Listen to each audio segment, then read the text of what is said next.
Welcome to The Vital Point. I'm your host, Jonathan Schecter.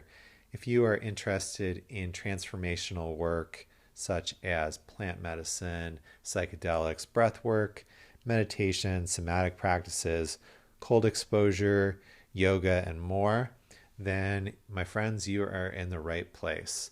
Welcome to The Vital Point, the podcast that is for practitioners as well as people new to transformational work looking curiously for more information and guidance.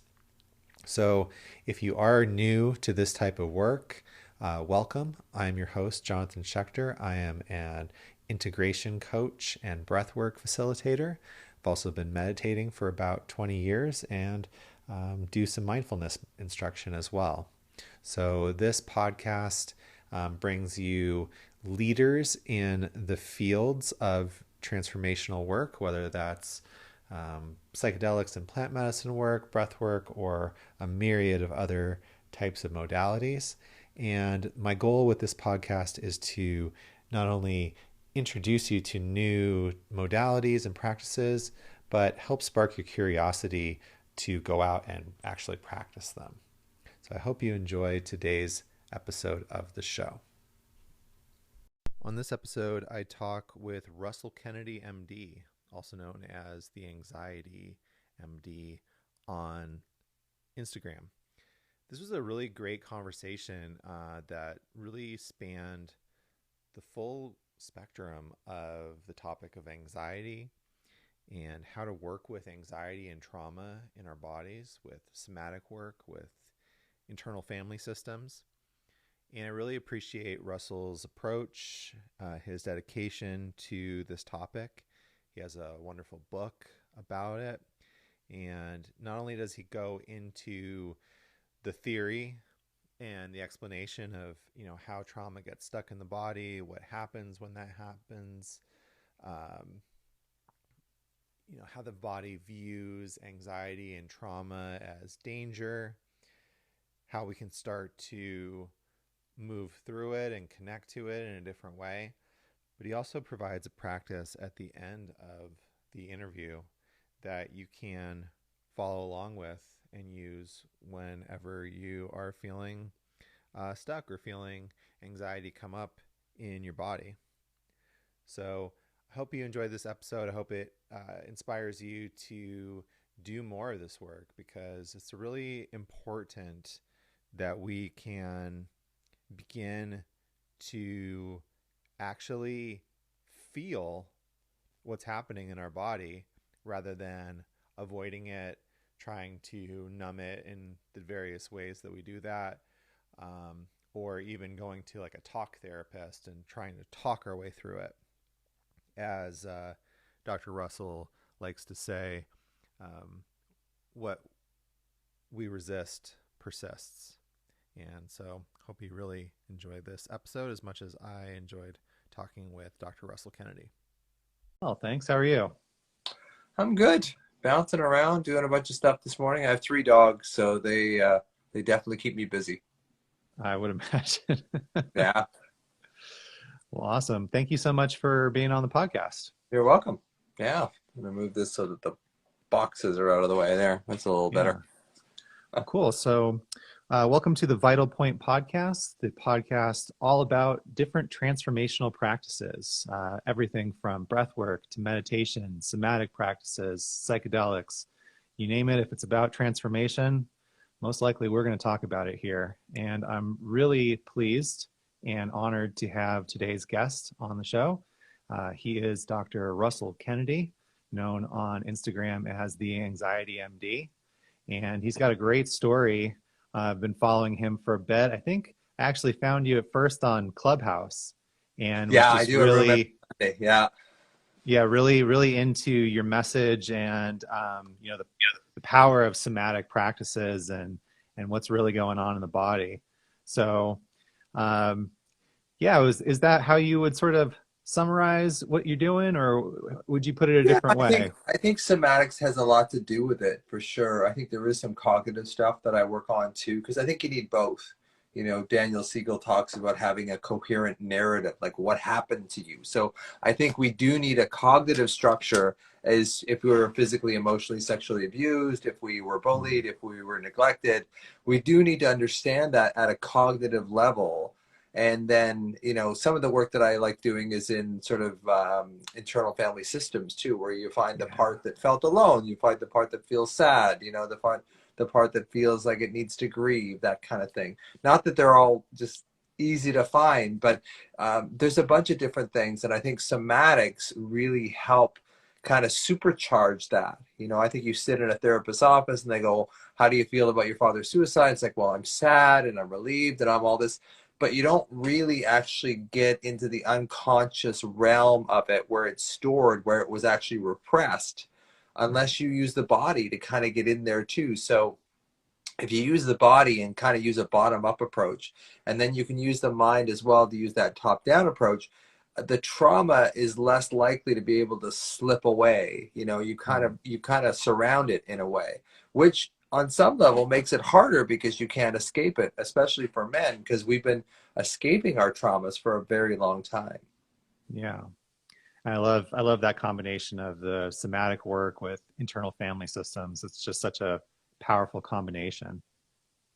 Yeah. So, so how did you get started? Like, I know you have a pretty interesting story, and like I think a lot of the guests that we've had on the show, one of the, this is episode 25, Nice. and one of the things that I've noticed, even though we have had guests from this wide spectrum of different modalities and different practices, the thing that seems to be a common denominator is that they have gone through some sort of transformation themselves, and then it's so profound on their life that they're like, okay, now I have to help other people. And just from the Right. little bit I know about you, I think that you Sure. fall into that category. Yeah, that's true. I was actually I do IFS therapy, I'm a patient, whatever, client, whatever. I do somatic experiencing therapy. I do it myself, from experienced practitioners, because I want to know the nuts and bolts from both sides. I kind of do it on my clients or patients or whatever you want to call them. So the short version is, my dad was schizophrenic, eventually committed suicide. So from the time I was about, God, 10, 11, 12, till the time I was 26 when he took his own life, he kind of just got worse and worse and worse. So there was part of me that kind of, you know, adapted to it, and then, went into grief, and then I went into numbness, and then I pushed it away. So all of this complex stuff got pushed down into my unconscious. And I believe that the body is a representation of the unconscious mind, and it's very difficult to reach these unconscious programs and motivations and desires directly through the conscious mind. So, because the body is a representation of the unconscious mind, we can localize these traumas in our body. And that's what happened with me, kind of a long version to get around to what you originally asked. But for me, I did LSD and ayahuasca, not to get high, but I really wanted to, use my degree in neuroscience and medicine and all that kind of stuff to really analyze exactly what these things do. And then when I was on LSD, it showed me that my anxiety was actually not in my mind at all, but in this, Mm. area of my solar plexus.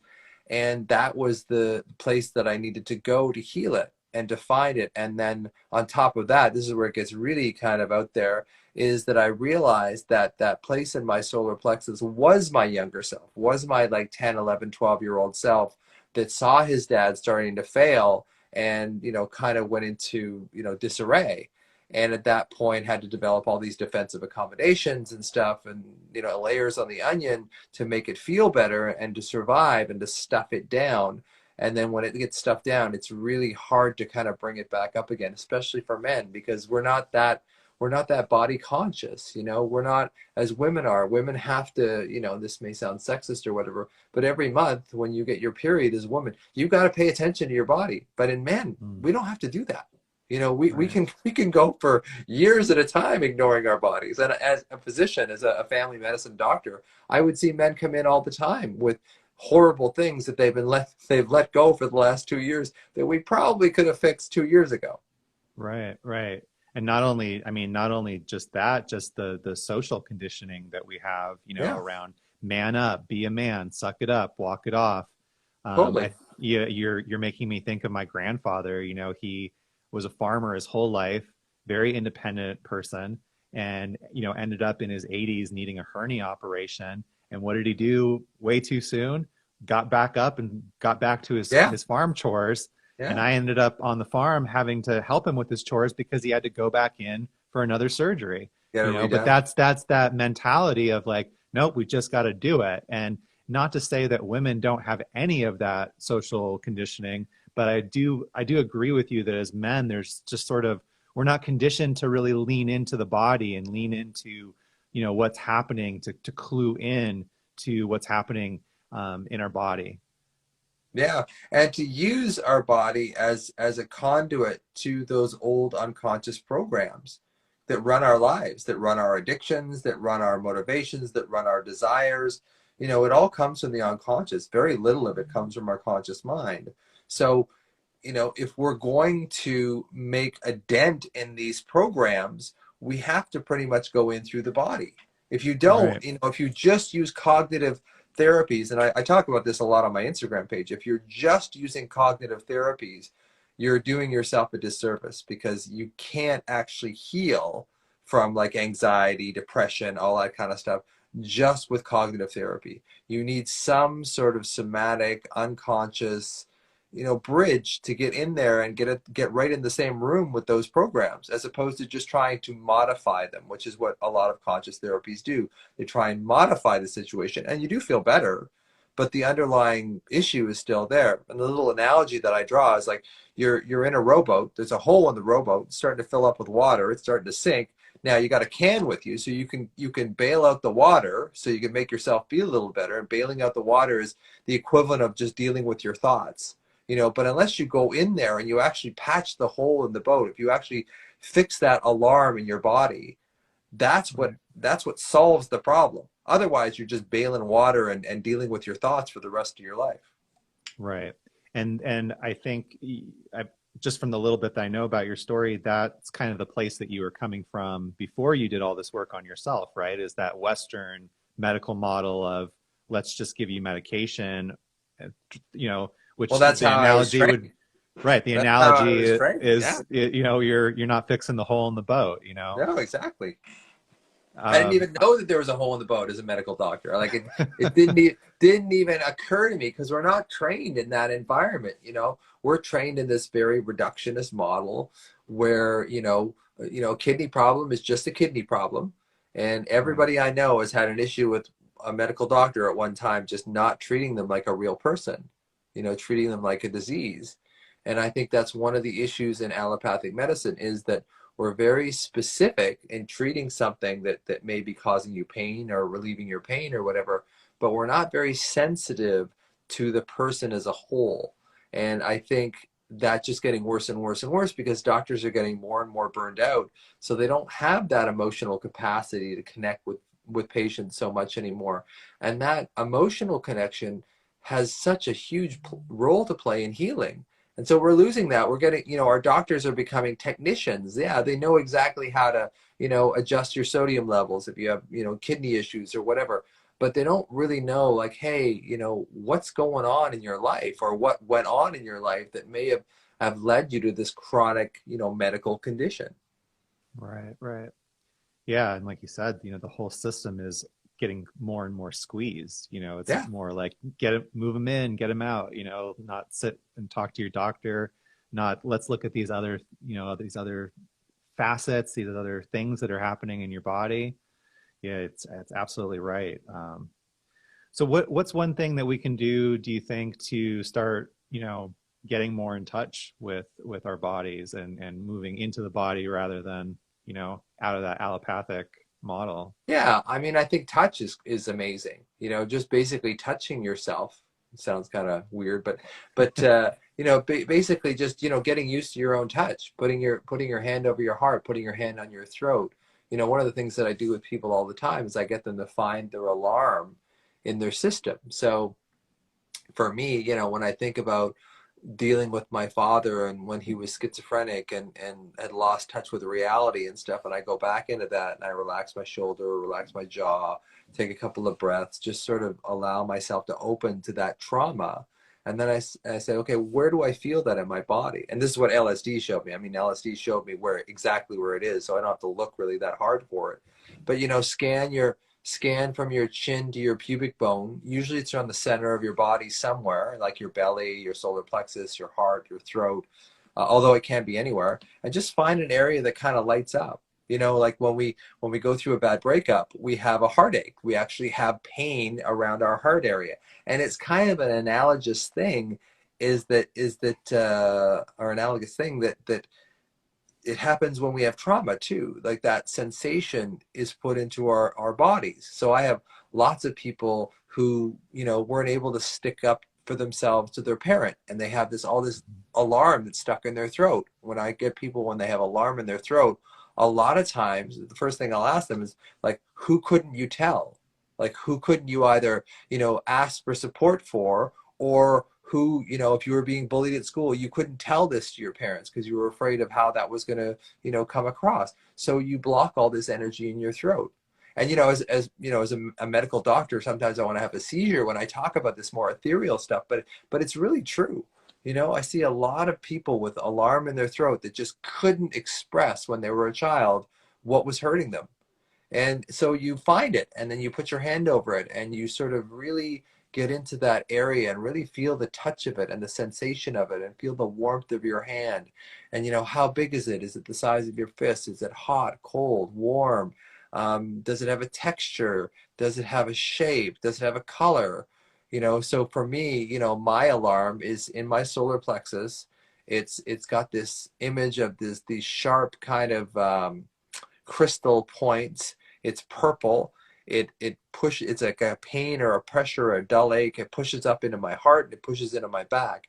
When I think of my dad and the trauma that I went through with him, that's where I feel it. And then I put my hand over that area and I just sort of breathe into it as best I can and just see if I can really provide some attention into that area in my body that lights up when I think of, an ex that I'm still kind of, maybe not hung up on, but, was kind of hoping that maybe that situation, that relationship would have worked out, or something like that. Like, where do you feel that in your body? And then you can use that to track into your unconscious mind to actually get at the root cause of the issue, as opposed to just talking your way out of it, which feels better in the short term and does help, but it doesn't really fix the underlying unconscious root of the problem. And that's why I like using the body for that.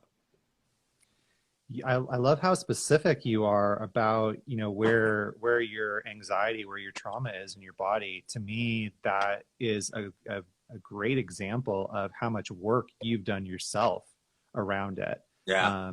For me doing, I've been somatic experiencing, patient, I guess you could say, for about 2.5 years. And I've been meditating for, almost 20. And Right. there's something about the awareness that builds the more that you do these practices, the more that you key into where is that area that Yeah. that I'm feeling it. And like you said, it's at first, so I'm encouraging the audience to really stick with it, to try it out. These that's the thing about these transformational practices. You can't really read about them. No. You really have to experience them. And the more I've found that the more that I do it, the more specific it gets. You Yeah. mentioned color, you mentioned shape. You were able to pinpoint where it was moving to. All these different things are things that will build as you strengthen that awareness of the situation that you're going through and really key into it. And then, in my experience, that one of the next things that comes along with that awareness, to bring it back to the IFS, is how old does this feel? Yeah. And like that starts to become an awareness also. So like all of a sudden it's like, oh, this is from my parents' divorce when I was 4, or this is Yeah. me being an angry teenager and not being able to express certain things and experiencing a different trauma. Those feel completely differently. But when you first start out, it's just this overwhelming thing that you're in, and you're just trying to stay afloat, in other words. So I really appreciate how specific you are there. And like I said, it Yeah. really just shows the degree of the work that you've done on yourself. Yeah, thanks, John. I think, I think a lot of us forget that the body actually carries this pain, Mm. because there's a couple reasons for that. So, say with me and my dad, I had this, crushing pain in my solar plexus. It's been there since I've been, 15 years old. But I got trapped in my head with my thoughts so much. And I think that's what your ego does. Your ego keeps you trapped in your head and it keeps you ruminating because it wants to prevent you from going back down into your body where all that old pain is. So when Right. you have all this old pain in your body, you don't want to go back down there. So one of the tricks the ego uses is to keep you in your head, to keep you in rumination so you never actually deal with it. But if you never actually deal with it, it never changes. And your life may get better, you may get into a great relationship, you get a great job, and a lot of that stuff just sort of goes down for a while. But then you get into a car accident or you get a divorce or whatever, and all that old pain is all just waiting to come back up again, and it will. And unless you Right. actually get at the root cause of the issue, which I believe that you can find cognitively as well as somatically, and deal with the somatic part of it, deal with the unconscious part of it, the part of it that's been pushed down for so many years, then you get somewhere. I was doing a podcast with Jerry Ropero from Florida, and he had this great analogy. He said, holding down trauma is like trying to hold a basketball underwater. Like it takes a tremendous amount of vigilance and pressure to keep Right. that down, and that takes a lot of energy. So a lot of us at the end of the day are exhausted, or we get into drugs and alcohol and all that kind of stuff to try and distract ourselves. Now I'm leaning more towards men here than women, but it's the same thing. We all find our little addictions that help us deal with that pain. So if we deal with the pain directly, if we find it unconsciously and directly, we can actually metabolize it and process it and move through it. Now, in some cases, it's pretty intense. Like in some Mm. cases, like if you've had sexual abuse as a child, that's really intense. Physical abuse as well, emotional abuse, that kind of stuff. Then you probably need someone else to kind of help shepherd you through this, Mm. because there's no point in me saying, hey, find all this alarm in your body, and then it fires you into orbit, into stress. So, sometimes I think there is a benefit for people just to find their alarm. And I think Mhm. the thing I'm posting on Instagram today talks a lot about that. Basically go into the trauma of your mind. The short version is bring the trauma up, bring the breakup up, bring whatever it is up, and then scan your body and see if you can find in that area in your body that really kind of flares up, that feels, hot or intense or painful or pressure or whatever. And then just put your hand over it. There's something to be said for that. But as you say, the more you dive into it, the more you find the color and the shape and the texture and all that kind of stuff. Mm. Sometimes what will happen is more memories of that event will come back up, and that can Right. be really triggering. So Yeah. that's when it's that's that sort of you've got to know. It's, get Kenny Rogers know when to hold them, know when to fold them. It's like you got to know if this is way too much for you to handle on your own, or you need some help. And if you need some help, technically, a lot of the classically trained CBT people, psychiatrists, psychologists with just talk therapy don't really get into this. And that's why, Right. you're doing SE, Hakomi is another version of that too. Like get a therapist that really understands this sensation, this unconscious sensation that's rooted in the body, and have you move through that as well. Because then you give yourself the best chance of actually metabolizing this trauma, bringing it up to the surface. You got to feel it to heal it, and then you can metabolize it and move past it, as opposed to just the cognitive explanation, which will help you in the short term, but won't really help you in the long term. There's so much to unpack in what you just said, and I love it. The first one just being that metaphor of holding the basketball underwater and how much you touched on how much energy it takes to hold it, but Oh I was yeah, thinking about what happens as soon as you let go. that's It the just other thing. shoots right back Yeah, up, right? exactly. So there's that. I do really love that you mentioned being cautious, especially depending on what your history of trauma is, to not be afraid to reach out to somebody that has professional training around this. And especially, um, you in the beginning, you talked about your experience with some psychedelics, and I think that is something that happens often, is that people go in to doing plant medicine work or psychedelic work with some sort of intention. They might not even be aware of the trauma that they're Yeah. repressing. They might Yeah. just be like, well, I want to stop drinking, or stop doing I'm this, stop doing depressed, that. eh? And Yeah. all of a sudden now you're just open. And what do you do with all that? And so I love what you mentioned. From an SE perspective, some of the things that I've been taught is to find, just like we found the place where the trauma, where the anxiety is, Yeah. and we get in touch with that, also finding a place where we feel resourced, where we feel safe, where we feel grounded. For a lot of people, that can be the feet. Oftentimes for me, it's in my butt or in my lower back where I'm like sitting and, I'm actually touching something. And then, once we kind of get in touch with that area, we can go back and forth between the trauma and that place of grounding, Yeah. just to, within SE, it's called pendulation, but just to, give ourselves a break. Like you said, sometimes it's not the best idea just to go smack dab into the Yeah. middle of the trauma. So yeah, there's so many resources out there for people. And, just like you, I encourage, them to not be afraid to ask for help. There's no shame in it. Yeah. Well, let me tell you why I think that works from my own sort of neuroscience perspective and my own I sort of love it.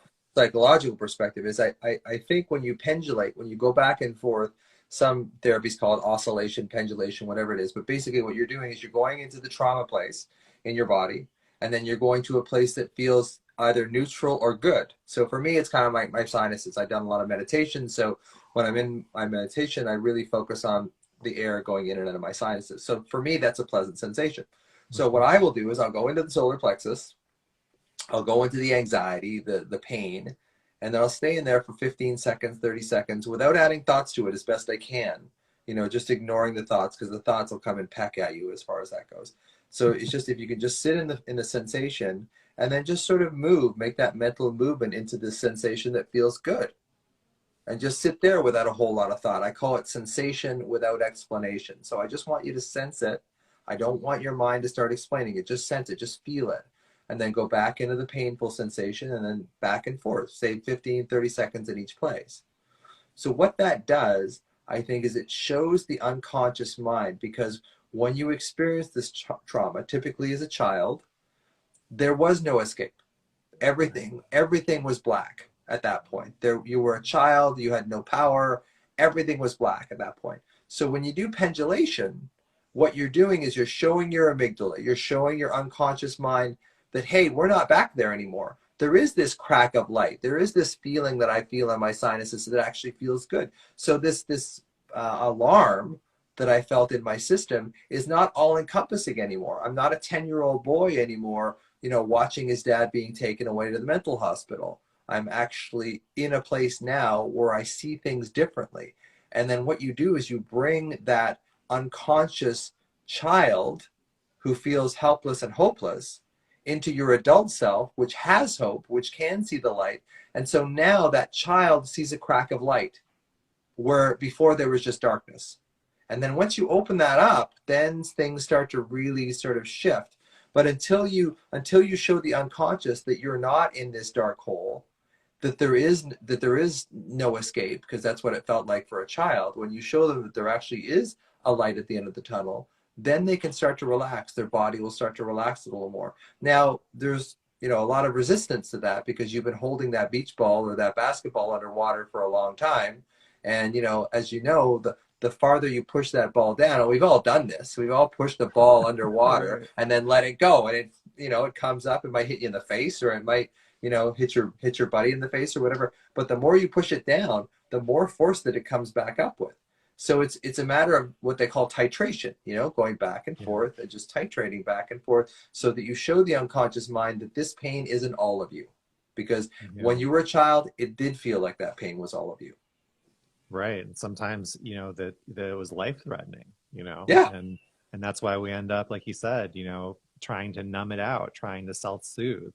And that's something that I've experienced in myself, and I also see in people I work with, is like oftentimes there's so much shame, or there's so much of an inner critic around the things that they're doing to try to soothe that pain that they have inside. And Yeah. it's like they're at some point, and obviously this is not a cognitive thing, but it's something that people arrive at their own pace through their healing, is forgiving ourselves and actually thanking ourselves, like, wow, Yeah. like you did such a great job keeping me Yeah. safe, I and call like, it. thank you, you got me to this point, and now we're safe. Now we don't Yeah. need to protect ourselves in this way, and this adult self, I've got it from here, like, we don't need you holding us down, keeping us safe anymore.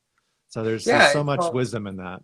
Yeah. It's kind of called coming alongside of yourself, Yeah. really.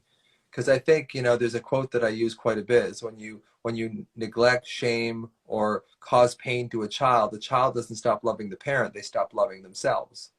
So we start doing this thing that I call jabs, which is basically judgment, abandonment, blame, and shame. So we take these jabs at ourselves. So self-judgment, self-abandonment, self-blame, and self-shame. And that becomes a narrative that we take on when we are children in an environment that we don't have any control over and that is hurting us. So that becomes the inner critic. That becomes the part of us that kind of drives us in a way. And it makes sense of the world that we're in. So if we judge ourselves, well, that makes sense of, people are bullying me, or, my parent isn't paying attention to me. So, I'll judge myself for that. And that becomes a narrative. And that cognitive narrative reinforces that old alarm. So they form this loop that I call the alarm anxiety cycle. So the alarm flares up in the body, the pain comes up. The mind, which is basically a meaning making, make sense machine, uses this process called interoception, because the mind is always reading the body. If it reads that alarm in your system and that alarm feels painful and uncomfortable and scary, the mind is going to make up thoughts that are painful, uncomfortable, and scary. Then, when you say those thoughts to yourself in your mind, which come out as worries, the body gets a hold of that, and that energizes the alarm. And the alarm energizes the thoughts, and the thoughts energize the alarm. So you get into this alarm anxiety cycle. So what you need to do to break free of like anxiety and that kind of thing is to separate the alarm in your body, allow it to be there, don't add thoughts to it, and just allow the thoughts just kind of go by like a parade. This is what meditation helps teach you as well. But as soon as you start hooking that alarm in the body to the thoughts of the mind and they start going, it's like a runaway train. And it's no wonder people feel that anxiety is inescapable, but it's mostly what we're doing to ourselves. Yeah. Wow. I love it. I mean, I don't love the No, process, I know but what I you mean. love I Yeah, love I what get it. I get it. Yeah, I've been doing this for a long time. So it's like, and especially because I have it myself, I had it myself. I dealt with anxiety for like 30 years, So it's like I lived at a temple in India. I wrote a book. I narrated a book. I became a yoga and meditation teacher. I did psychedelics. There's very few people on earth that know as much about anxiety as me. Mostly because I lived with crippling anxiety for 30 years. right. Well, do you think you could, to sort of close us out, could Yeah, you like sure. lead us in like a short practice that people could do to start to connect to that sensation in their body? Yeah, I mean, I guess it is one of those things where yeah, we could try it for sure. So, how much time do we have left? It's like I mean, as much as you want, but okay, I would okay, say let's shoot for 10 minutes max. sure. Yeah, it won't be that long, but I just Yeah, wanted to know. It's like cool. okay, so basically, if you're lying down, basically feel the support of the surface that you're on. If you're sitting down, if you can slip your shoes off, if that's possible for you, feel your feet flat on the floor. And then just put a little bit of pressure on each foot alternately. So a little pressure on the right foot, a little pressure on the left foot, and really, as you put that pressure on your feet, really feel the grounding of the earth below you, and that there is support there. As much as sometimes you feel like you're floating in the breeze, there really is support. You really are anchored to the earth. And then relax your shoulders, let them drop. Relax your jaw, maybe wiggle it back and forth a little bit. And then let's do a few physiological sighs, which are basically 2 breaths in and then 1 long breath out. So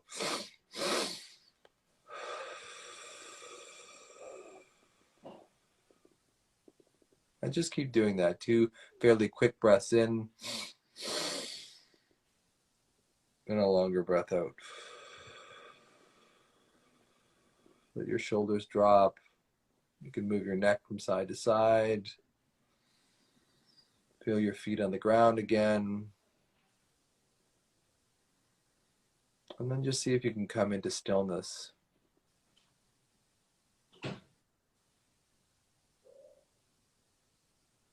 And then maybe bring to mind a trauma from your life, maybe a breakup.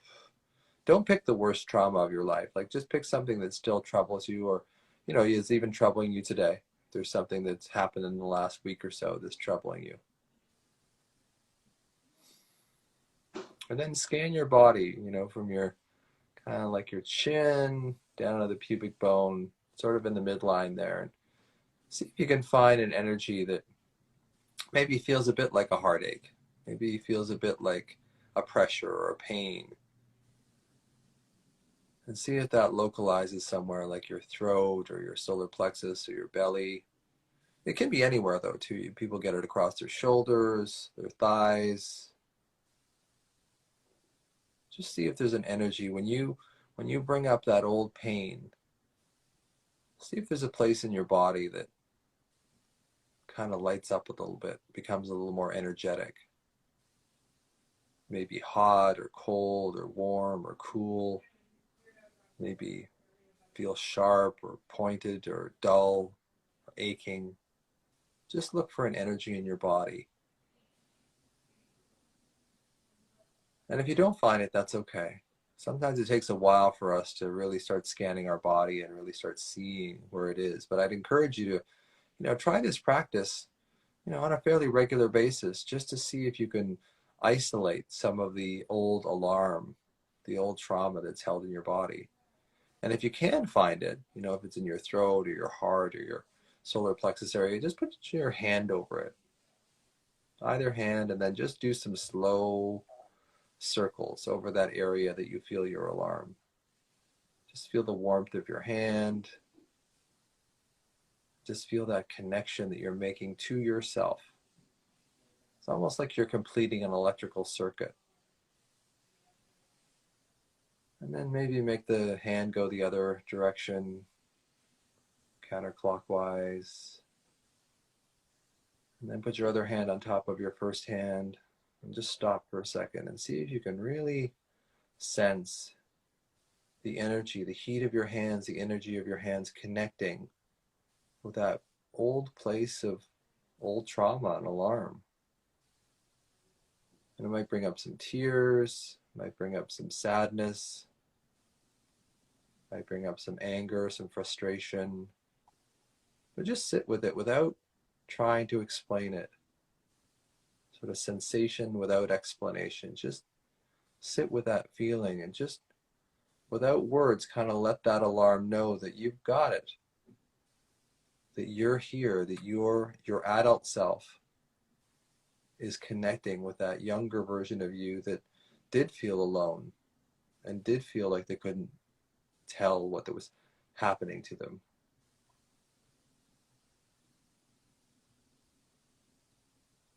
And just see if that sensation changes at all.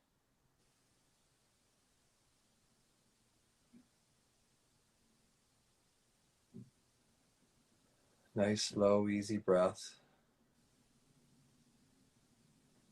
Continuing to feel supported by the surface you're on. You're sitting down or lying down. And just know that this is available to you at any time. You can always put your hand over your alarm and just make that intention that you're connecting with that part of you, which is typically your younger self, and showing that younger self that they're safe as much as they don't feel it. If you practice this and you use your adult self to find that alarm, find that younger self, you'll be more connected. And when you're more connected, the alarm starts to dissipate. And when the alarm starts to dissipate, you don't get so many anxious thoughts. So it's really about finding that alarm in your system, treating that alarm as your younger self, because I believe that is what it is. And then showing that younger self that you will always take care of them. You will always be there for them. You'll no longer judge, abandon, blame, or shame them. You come alongside of that younger self and you become your own best bet. You become the support that you wish you had as that child. You now become the parent that you'd always wanted to the child in you.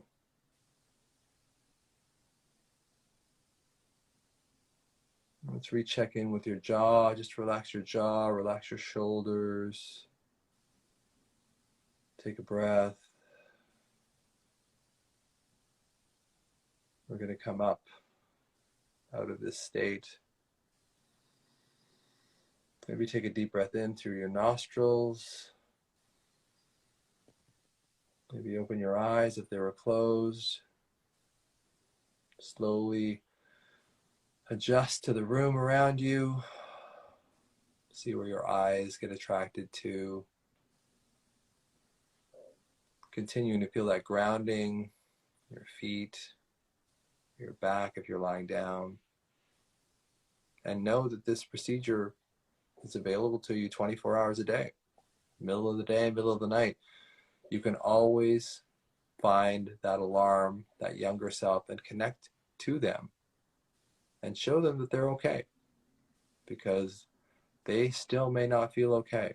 And the more you can do this and show them that they're okay, the more your alarm settles, and the less you feel the need to make up a bunch of stories that just wind up hurting you.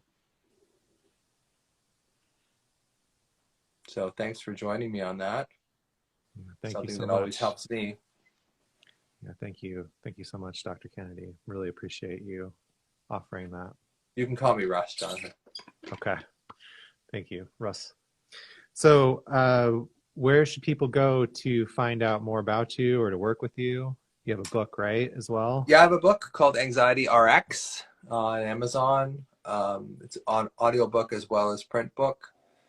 There is, if you just Google the Anxiety MD, not the Anxiety Doctor, the Anxiety MD, my YouTube, my Instagram, my webpage, all of that stuff comes up. All you just have to do is Google the Anxiety MD, and I'm all over it. Awesome.